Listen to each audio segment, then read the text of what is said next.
Olá! Bem-vindos à nossa conversa de hoje. Vamos explorar juntos um material que, olha, provoca bastante reflexão.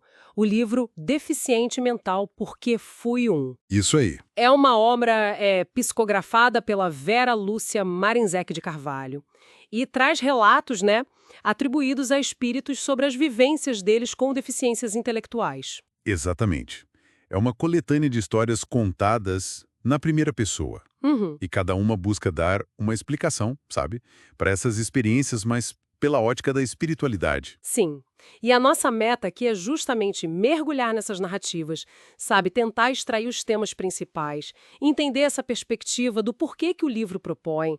Queremos, assim, instigar mesmo a curiosidade sobre a obra toda. Vamos lá, então? Vamos sim. O começo do livro já dá um tom bem sensível, né? Totalmente. Faz uma comparação da pessoa com necessidades especiais com uma árvore, algo valioso que a gente precisa ver com os olhos da alma, e dedica o livro aos cuidadores.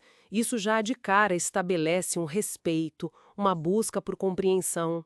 E essa busca por significado, ela está totalmente ancorada na ideia da reencarnação, como um caminho de aprendizado, de ajuste, né? Certo. Pelos relatos do livro, as deficiências não são acidentes, nem castigos divinos, sabe?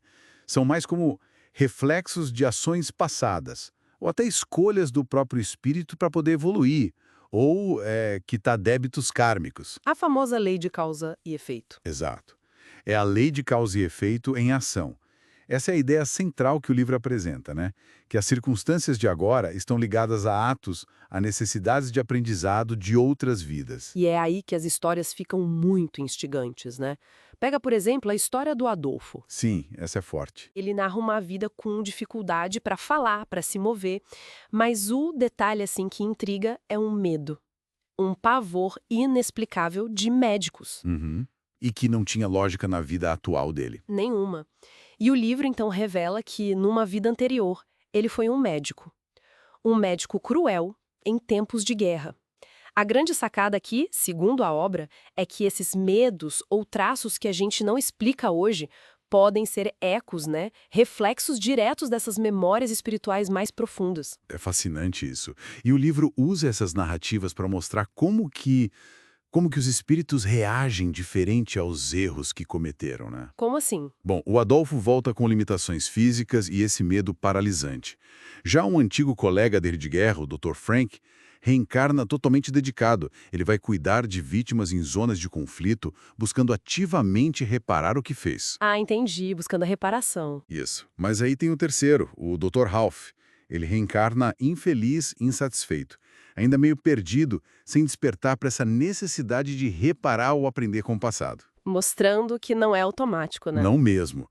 Mostra que a recuperação espiritual, pela visão do livro, depende muito da atitude de cada um diante dos próprios erros. Tem outro relato bem marcante também, o do Júlio.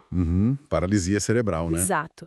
E a narrativa conecta isso a uma vida anterior dele, marcada por vício pesado em drogas e suicídio. E aí, nessa perspectiva do livro, o corpo com limitações seria tipo um instrumento necessário Pra quê? para reorganizar o perispírito, o corpo espiritual, que teria sido danificado por essas ações. E um ponto muito tocante nessa história é o amor imenso dos pais, né? Que acolhem ele de novo. É verdade. E as causas que o livro apresenta variam bastante, né? Isso que deixa a leitura dinâmica. Sim, não é uma fórmula única. A Lucy, por exemplo, a mãe teve rubéola na gestação, e isso causou a deficiência. Uma causa biológica clara. Sim, mas a narrativa espiritual do livro vai além. Conecta isso também a um passado de arrogância, de maldade da própria Lucy. A deficiência, então, seria uma forma de aprendizado e de reconciliação com quem ela prejudicou antes. Interessante essa dupla camada. E tem o Paulinho, que teve o que o livro chama de cretinismo.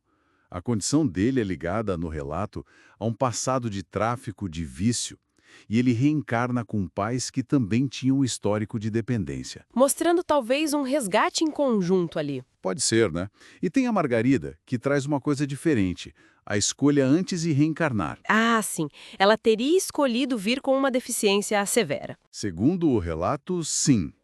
Como uma espécie de trégua espiritual, depois de erros muito graves. Para se preparar, para na vida seguinte poder se dedicar totalmente a cuidar dos outros. Mas como assim? Uma escolha? O livro explica melhor isso, parece tão difícil de imaginar. Explica assim.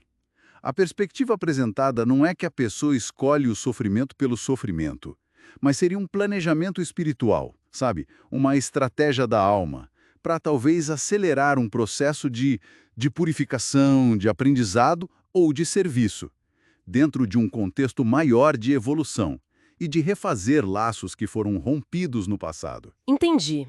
Desafia aquela ideia de ser só uma vítima passiva do destino. Exatamente. E um fio que parece ligar quase todas essas histórias é a importância gigante do amor, né?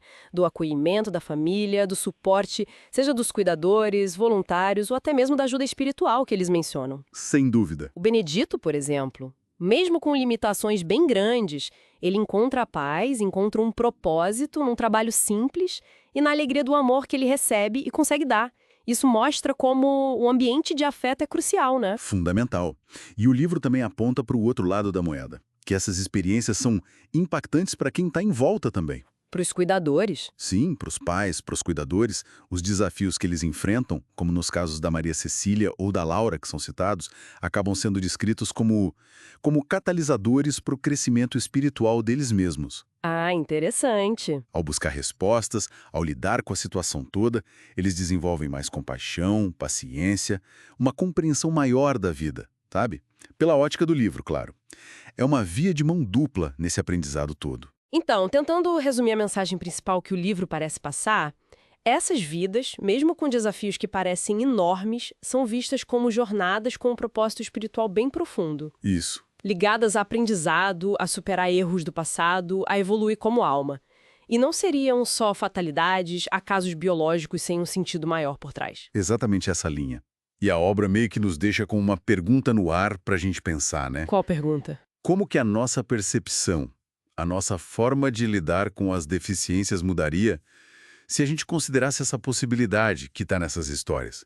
A possibilidade de que cada desafio pode ser, na verdade, uma oportunidade de crescimento, de reconciliação, de exercitar o amor mais puro. Tanto para quem vive a limitação, Quanto para quem cuida, né? Fica essa reflexão sobre o poder transformador que pode ter essa busca por entender as causas espirituais por trás das experiências humanas, assim como é narrado nesse livro.